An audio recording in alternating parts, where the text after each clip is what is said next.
what's going on? Let's talk about remote work and how to manage remote teams. I honestly can't remember a time when I attended office on daily basis, maybe just Scranton branch. But despite the COVID is finally over, and despite we all want to meet each other offline and connect and feel that special feeling when you actually see people and can hug them and communicate and talk in real life, but a lot of people still prefer to work remotely. This is not just my opinion. A lot of researches shows that it is like that. So let's face the music that remote work is here to stay, and I'm proud to say that the key to success of such projects is management. So let's go.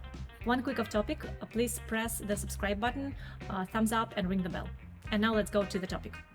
There are also bloopers in the end, so if you don't feel like listening to all the video, you can just skip it and go see like I make mistakes. Let's start with challenges.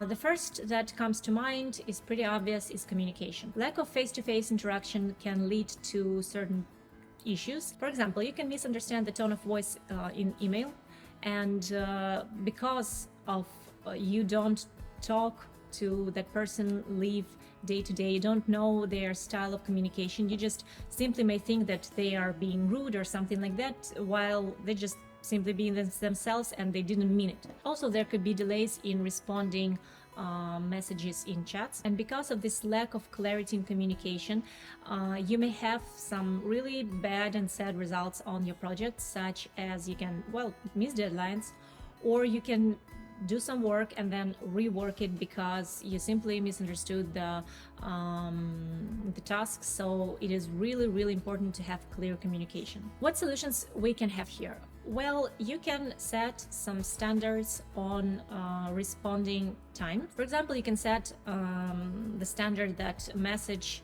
should be responded no later than in an hour or something like that. The next issues that we can face is actually time zones. Basically, because of people living in different continents or different parts of the world, you can, of course, feel it on the project, and it may, of course, have some impact on the results. There are several issues here. Of course, it may be difficult scheduling meetings because while you go to sleep, the person on the other side of the world wakes up and you just simply can't get together. And sometimes you simply may not have the opportunity to resolve some quick issues, something that is really important to resolve quickly. How you can ease such problems is, first of all, establish working hours where you can overlap each other's time and meet actually in online meetings. So when it's evening in your place and morning in your teammate place, you just simply plan your meeting on that time and this will work out, and it's pretty simple like that. Also, you can set some sort of rotation of meetings.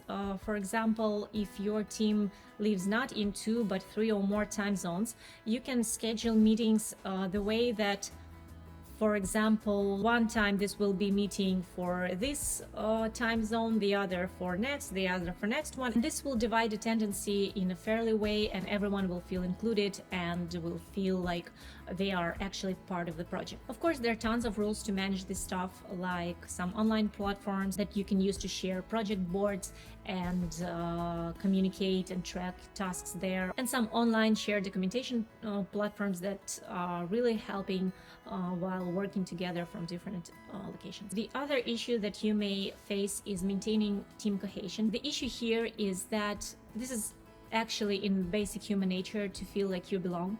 So when people don't communicate often and work from different locations and they just don't hear now and then from you, they may feel like they're being abandoned, they can feel lonely, and this will affect team morale, and this will affect, of course, the result of the project.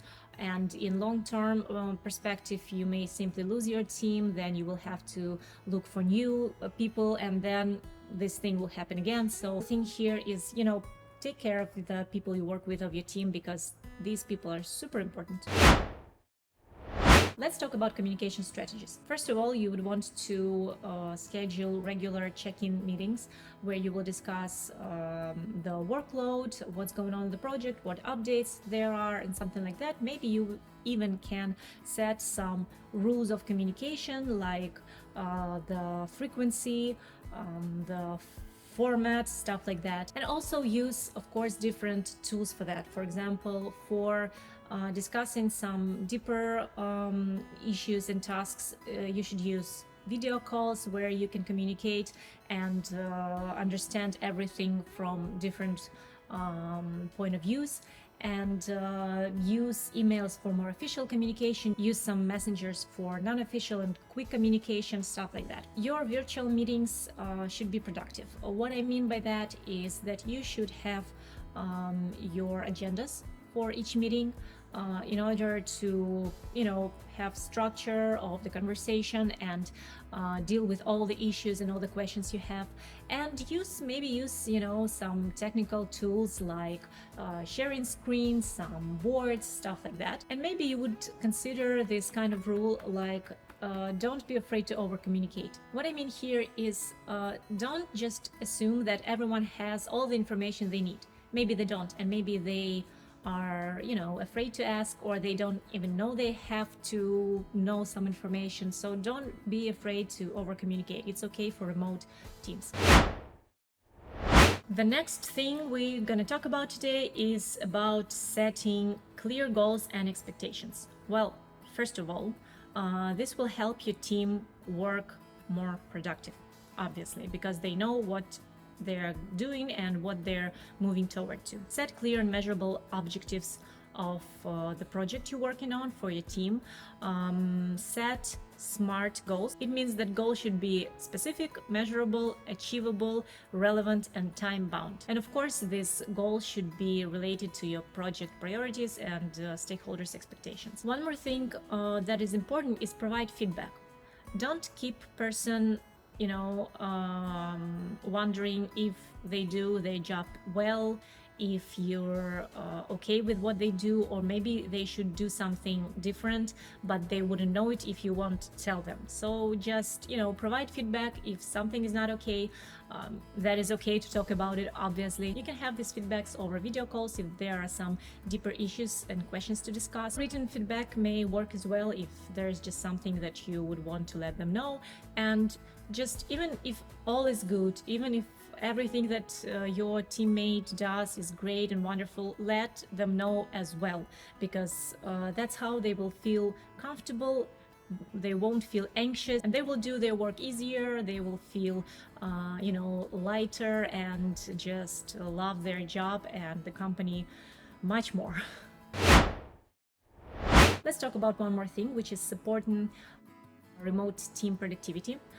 First of all, you should provide all the resources they may need for their work, those shared platforms and some project boards, messengers, stuff like that, some task managers, and all these tools. Provide them to your team completely set up and ready to work, and they will just use it, and it will make their life better. The other important thing here is that life-work balance.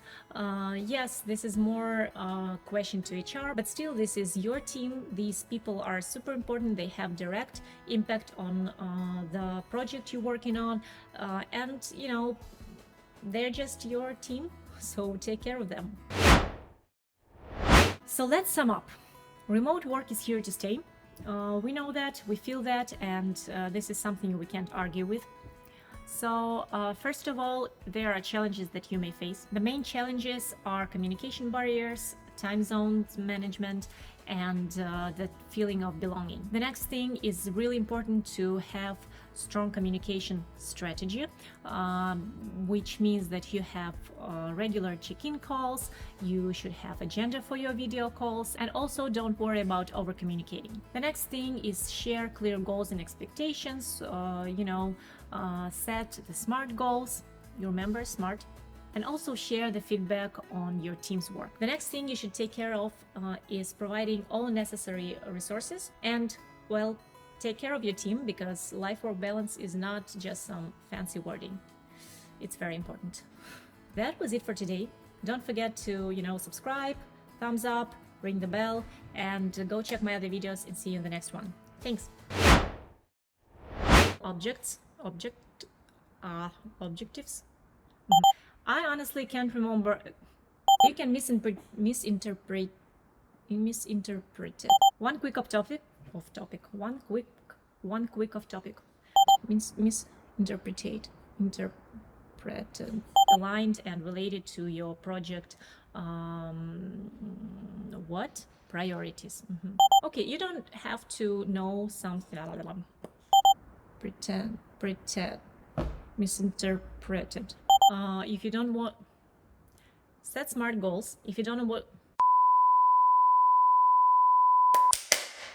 misinterpreted. For example, you can misunderstand. I did it. Yes, I did it.